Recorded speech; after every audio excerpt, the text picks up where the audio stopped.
నమస్తే, మీ ఎర్రంరెడ్డి తిరుపతి రెడ్డి.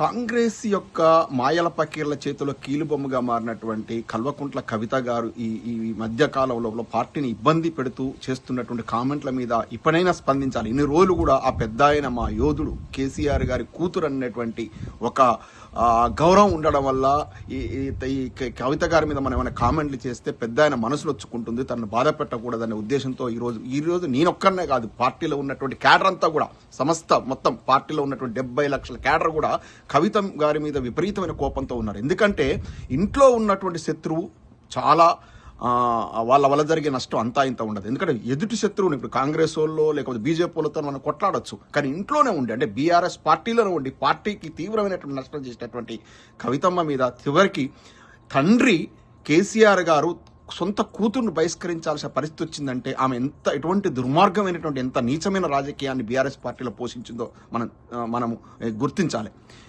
ఒకనాడు మహబూబ్నగర్ పార్లమెంట్ ఎన్నికల లోపల కేసీఆర్ గారు పోటీ చేసినప్పుడు ఆనాడు ఈ రేవంత్ రెడ్డి గారితోని ఏర్పడినటువంటి పరిచయం వల్ల, అంటే రేవంత్ రెడ్డి గారితోని కలిసి పనిచేయడం వల్ల కవితమ్మకు రేవంత్ రెడ్డి గారికి మధ్య ఏర్పడినటువంటి వ్యాపార లావాదేవీలు మనం జస్ట్ గూగుల్లో చూస్తే ఈ మధ్య డిలీట్ చేశారు. వాళ్ళిద్దరు వ్యాపార భాగస్వాములు. ఆనాడు మొదలైనటువంటి వాళ్ళిద్దరి మధ్య ఏర్పడినటువంటి ఆ వ్యాపార బంధం ఈ రోజు వరకు కూడా హిడెన్ గా కొనసాగుతా ఉంది. దాని కన్సిక్వెన్సెస్ ఈ మధ్య జరుగుతున్నటువంటి కాదు. రేవంత్ రెడ్డి గారు ఇట్లాంటి వాటిల్లో ఆరితేరినటువంటి మనిషిని, ఎవరిని ఎట్లా వెన్నుపోటు పడాలో, ఎవరిని ఎలా ఉపయోగించుకోవాలో. ఎందుకంటే మేము కూడా నాలాంటి చదువుకున్న విఘ్నుడు, ఒక ఎన్ఐటీలో పిహెచ్డీ చేసినట్టు నాలాంటి విఘ్నుడు కూడా 14 సంవత్సరాలు రేవంత్ రెడ్డి గారి పక్కనే ఇక్కడ టీపీసీసీ ఎన్ఆర్ఎస్ఎల్ కన్నారు పనిచేస్తూ ఆయన భుజాల మీద పెట్టుకుని మోసిన తర్వాత మమ్మల్ని ఏ విధంగా వెన్నుపోటు పొడిచారు, మమ్మల్ని ఏ విధంగా రాజకీయంగా అడగదొక్కింది అనేది ప్రపంచానికి మొత్తం తెలుసు. పాలకుర్తి రాజకీయాలు చూస్తూ తెలిసిపోతుంది. అంటే అటువంటి రేవంత్ రెడ్డి చేతిలో కీలుబొమ్మగా ఇవాళ కవితమ్మ మారింది. ఇది తప్పు అని చెప్పినటువంటి కేటీఆర్ గారిని శత్రువుగా పరిగణిస్తుంది. తప్పు అని చెప్పినటువంటి హరీష్ రావు గారిని శత్రువుగా పరిగణించేసి హరీష్ రావు గారిని, కేటీఆర్ గారిని, ఎందుకంటే వీళ్ళిద్దరిని గనక బలహీనం చేస్తే, రాజకీయంగా బలహీనం చేస్తే బీఆర్ఎస్ పార్టీ చాలా భయంకరమైన పరిస్థితులు నెట్టివేయబడుతుంది అనేటువంటి ఒక రేవంత్ రెడ్డి పన్నినట్టు కుట్రలో భాగస్వామిగా మారి ఇవాళ ఇలాంటి విచిత్రమైన కామెంట్లు చేస్తా ఉంది. హరీష్ రావు గారు, కేసీఆర్ గారు, వారిద్దరి మధ్య బంధం శ్రీరామునికి శ్రీరామబ్బంటూ ఆంజనేయుడు ఎట్లనో అట్లా ఎప్పటికి వెన్నంటే ఉన్నాడు. కేసీఆర్ గారు వెంబడే హరీష్ రావు గారు ఉన్నాడు. ఒకనాడు రాజశేఖర్ రెడ్డి గారి ప్రభుత్వం లోపల ఇలాంటి పరిస్థితి, ఇవాళ జూబ్లీ హిల్స్ లో జరిగినటువంటి పరిస్థితి వచ్చింది. ఉప ఎన్నికలకు పోయినప్పుడు మెజారిటీ సీట్లు బీఆర్ఎస్ పార్టీ కోల్పోయింది, అప్పటి టీఆర్ఎస్ పార్టీ కోల్పోయింది. అప్పుడున్నటువంటి ఆ యొక్క విపత్కర పరిస్థితుల్లో బయటకు వచ్చేసి కేసీఆర్ గారే మా నాయకుడు, కేసీఆర్ గారే మా యోధుడు, కేసీఆర్ గారి కనుసన్నలను మేము పనిచేస్తామని చెప్పి తొడగొట్టి చెప్పినటువంటి యోధుడు హరీష్ రావు గారు. ఏనాడు కూడా కేసీఆర్ గారు గీసినటువంటి గీత నుంచి జవదాటలేదు. అంటే ఆనాడే జవదాటేటోడు, అప్పుడే జవదాటేటోడు. ఎందుకంటే హరీష్ రావు గారిని కేబినెట్ మంత్రి చేసిండు ఎవరు, కేసీఆర్ గారు, రాజశేఖర్ రెడ్డి గారి గవర్నమెంట్ లో. రాజశేఖర్ రెడ్డి గారి ప్రలోభాలకు లొంగని వ్యక్తి లేడు అప్పుడు. కానీ అప్పుడు రాజీనామా చేయమంటే రాజీనామా చేసి ఉప ఎన్నిక ఏ అసైన్మెంట్ ఇస్తే ఆ అసైన్మెంట్ చేసినటువంటి యోధుడు హరీష్ రావు గారు. అలాగే హరీష్ రావు గారికి తోడుగా తర్వాత కేటీఆర్ గారు తోడయ్యారు. ఈ రోజు వారిద్దరు కూడా ఈ రేవంత్ రెడ్డి ప్రభుత్వం చేస్తున్నటువంటి అరాచక పాలనకు వ్యతిరేకంగా రాష్ట్రమంతా కూడా మన యొక్క బీఆర్ఎస్ శ్రేణులను జాగృతం చేస్తూ వాళ్ళు విరోచిత పోరాటం చేస్తా ఉన్నారు. జూబ్లీ హిల్స్ లో కేటీఆర్ గారి పోరాట పథకం అంతా ఇంత కాదు. ఇటువంటి విపత్కర పరిస్థితుల వల్ల నానా రకాలుగా బీజేపీ, టీడీపీ పరోక్ష సహకారము, ఎంఐఎంతో డైరెక్ట్ పొత్తు, కమ్యూనిస్టులతో డైరెక్ట్ పొత్తు, ఇంతమందిని కలుపుకొని రేవంత్ రెడ్డి గారు ఇంకొక 25-30 వేల ఓట్లు దొంగ ఓట్లు వేయించుకొని రిగ్గింగులు చేసుకొని ఆ మాత్రం అంత అధికార మొత్తం యంత్రాంగాన్ని ఉపయోగించినా కూడా గౌరవప్రదమైన ఓట్లను 75,000 ఓట్లను బీఆర్ఎస్ పార్టీ తెచ్చుకొని ముచ్చెమటలు పట్టించింది అధికార పార్టీని. ఇది కదా, ఇదే కాంగ్రెస్ పార్టీ ఎన్ని ఉప ఎన్నికల్లో డిపాజిట్ రాకుండా ఓడిపోయింది. డిపాజిట్ రాకుండా పోయినటువంటి కాంగ్రెస్ పార్టీ అధికారంలో ఇవాళ బీఆర్ఎస్ పార్టీ పని అయిపోయిందంట. కారును బుల్డోజర్లతో దొక్కించుడు, ఆ కాంగ్రెస్ సన్నాసులు పిచ్చి కుక్కల్లా వీర విహారం చేస్తుంటే ఇవాళ నువ్వు వచ్చేసి నీ పానం ఘోషించకూడదా కవితమ్మ?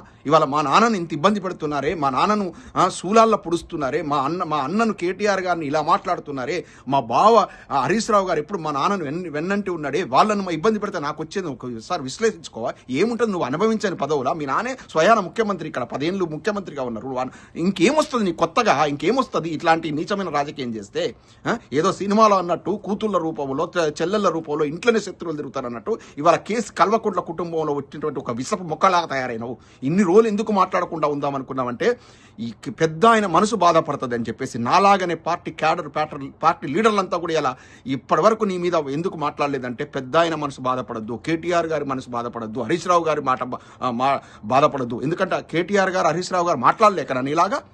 అంటే అంత అధమ స్థితికి, అంత నీచ స్థితికి దిగజారలేక వాళ్ళు ఉన్నారు. ఏమొస్తుందమ్మా నీకు? ఏమొస్తుంది నీకు? అసలు ఐడెంటిటీ ఎక్కడిది? కేసీఆర్ గారి కూతురు కాకపోతే నీకు ఐడెంటిటీ ఎక్కడిది? ఇప్పటికి కూడా ఐడెంటిటీ కోసం కల్వకుంటా అనే బ్రాండ్ తగిలించుకొని తిరుగుతున్నావు. ఒక ఇంటి కోడలైనావు, నీ ఇంటి పేరు చెప్పుకోలేని పరిస్థితిలో ఉన్నావు. ఇవాళ తీసుకొచ్చి కేసీఆర్ గారు నీలాగా నీ ఈ కల్వకుంట్ల కుటుంబంలో మిగతా ఆడపడుచులు అట్లా కల్వకుంట్లను పెట్టుకొని తిరుగుతున్నారు. ఎందుకు? ఐడెంటిటీ. కేసీఆర్ గారు తీసుకొచ్చినటువంటి బ్రాండ్ ఇమేజ్ అది మీ కుటుంబానికి. అది పెట్టుకొని తిరుక్కుంటూ ఇవాళ ఇష్టం ఉన్నట్టు పరోక్షంగా కేసీఆర్ గారిని, అంటే కేసీఆర్ గారికి తన పక్కన దయ్యాలేదో దేవతలు ఎవరో తెలియదా? అంటే కేసీఆర్ గారు అదముడనే కదా చెప్పడానికి ప్రయత్నం చేసేది. నేషనల్ పార్టీలు అయినటువంటి బీజేపీ, కాంగ్రెస్ మెడలు వంచి తెలంగాణ తీసుకొచ్చిన యోధులు, మొత్తం తెలంగాణ జాతిని మొత్తం ఐక్యం చేసినటువంటి యోధుడు, తెలంగాణ రాదనుకున్న తెలంగాణ తీసుకొచ్చి నిజం చేసినటువంటి యోధుడు. అతన్ని ఇవాళ నువ్వు తక్కువ చేసి చూపించడం కదా. తన పక్కన ఎవరో, ఇప్పుడు కేటీఆర్ గారు అయితేనే, హరీష్ రావు గారు అయితేనేమి తనకు పనికొచ్చేటోళ్ళ, తనకు నష్టం చేసేటోళ్ళ గుర్తించలేనటువంటి అదమ్ముడా కేసీఆర్ గారు? నువ్వు ఇండైరెక్ట్ ఎవరినంటున్నావు? కేసీఆర్ గారిని విమర్శిస్తున్నావు నువ్వు. ఇవాళ అవును పార్టీ నుంచి ఎక్స్పెల్ అయినావు, నువ్వు ఎగ్జిట్ అయిపోయినావు. పార్టీ నుంచి పోయిన తర్వాత మా పార్టీ గురించి నీకేం సంబంధం? నువ్వు జాగృతి పెట్టుకుంటావో, కాంగ్రెస్ పార్టీలో కలుస్తావో, బీజేపీ వాళ్ళ కాళ్ళు పట్టుకుంటావు, నీ ఇష్టం. కానీ ఎంతసేపు నీ పోరాటం ఎవరి మీద ఉండాలి? ఇవాళ అప్రజాస్వామిక పాలన నడుస్తా ఉంది కాంగ్రెస్ పార్టీ. ఇలా 6 గ్యారెంటీలను మోసపూరిత హామీలు ఇచ్చేసి తులం బంగారం ఎక్కడ పాయా, పిల్లలకు స్కూటీలు ఎక్కడ పాయా, 4000 పెన్షన్ ఎక్కడ పాయా, ఒడ్లు కొనట్లయిపోయింది. ఇది కదా నువ్వు పోరాటం చేయాల్సింది. తెలంగాణ సంస్కృతి మీద ఇవాళ దెబ్బతీస్తున్నటువంటి రేవంత్ రెడ్డి ప్రభుత్వం మీద నువ్వు పోరాడాలి కదా. నువ్వు వచ్చేసి ఎక్స్పెల్ అయిన మీ కేసీఆర్ గారి మీద, కేటీఆర్ గారి మీద, హరీష్ రావు గారి మీద నువ్వు చేస్తున్నటువంటి ఈ విమర్శలు నీకేమైనా అక్కడికొచ్చే ముచ్చట్లేనా? అయినా కేటీఆర్ గారు, హరీష్ రావు గారు ఆనాడు ఉన్నారు, ఈనాడు ఉన్నారు, రేపు కూడా ఉంటారు. కేసీఆర్ గారు నువ్వెక్కడున్నావు ఇప్పుడు? నువ్వు ఎవరి చేతిలో కిలుబొమ్మగా మారినావు? వాళ్ళని అనే హక్కు నీకెక్కడిది? వాళ్ళు మంచోళ్ళో చెడ్డోళ్ళో మా పార్టీ వాళ్ళు. మేము మా పార్టీలో విశ్లేషించుకుంటారు, మా నాయకుడు కేసీఆర్ గారు విశ్లేషించుకుంటారు. నువ్వెవరు గైడ్ చేయడానికి? నీకు పార్టీతో సంబంధమే లేదు కదా. నీ పార్టీ, నీ కార్యక్రమం నువ్వు చేసుకో. ఇలాంటి పిచ్చి ప్రలాపనలు ఆపి నిన్ను నువ్వు దిగదార్చుకోవద్దు. నీ మీద ఉన్నటువంటి ఈ రోజు వరకు గౌరవం ఉండే కేసీఆర్ గారి కూతురు అనేది ఇవాళ పార్టీ క్యాడర్ మొత్తం కూడా నీ ఆఫ్లైన్లో ఎన్ని మాట్లాడుకుంటున్నారో మాకు తెలుసు. ఆవేశాన్ని మేము ప్రజలకు తెలవాలి, క్యాడర్కి తెలవాలి, నాయకులకు తెలవాలని నేను ఈరోజు మాట్లాడుతున్నాను. నేను కూడా రేవంత్ రెడ్డి గారి యొక్క మాయాజాలను చిక్కుని నేను కూడా ఒకనాడు అనరాగూడని మాటలు అన్నాను. రియలైజ్ అవుతాం, ఎప్పుడైనా సెల్ఫ్ రియలైజ్ అని ఉంటుంది. అయ్యో కేసీఆర్ గారు ఇంత డెవలప్ చేశారు, కేటీఆర్ గారు ఇంత డెవలప్ చేశారు, హరీష్ రావు గారు ఇంత డెవలప్ చేశారు, మొత్తం తెలంగాణ ఇంత డెవలప్మెంట్ అయింది. రియలైజ్ అయ్యి మన ఇంటి పార్టీ దిక్కు, మన తెలంగాణ ప్రయోజనాలు కాపాడేది బీఆర్ఎస్ పార్టీ మాత్రం నమ్మినా ఇవాళ వచ్చిన పని చేస్తున్నాం. ఇవాళ నువ్వు చేస్తున్నది ఏంది? నేషనల్ పార్టీల చేతులు కీలుబొమ్మగా మారిపోయి పార్టీని ఇబ్బంది పెట్టే పరిస్థితి చేస్తున్నావు. పార్టీ మొత్తం ప్రజానీకం, తెలంగాణ ప్రజానికం చీత్కరించుకుంటున్నారు ఇవాళ నిన్ను. ఇప్పటికైనా రియలైజ్ కావమ్మా. ఒక సెల్ఫ్ రియలైజ్ అని ఉంటుంది. ఇప్పటికీ రియలైజ్ అయ్యి చేసిన తప్పు తెలుసుకొని, తండ్రికి ఒక కూతురుకు ఉన్నటువంటి అనుబంధం చాలా పవిత్రమైనది. తండ్రిని ఇబ్బంది పెట్టకు. ఒక తండ్రిని కోల్పోయిన బాధ నాకు తెలుసు. తండ్రిని ఎప్పుడు ఇబ్బంది పెట్టకు. తండ్రిని పక్కన చేరి, తండ్రి నేనున్న డాడీ అని. ఎందుకమ్మా నీకు నువ్వు అనుభవించిన పదవులా? మీ తండ్రే పెద్ద ఆస్తి. ఇప్పటికైనా తెలుసుకో, రియలైజ్గా పిచ్చి ప్రలాపాలని విన్నవించుకుంటూ జై తెలంగాణ.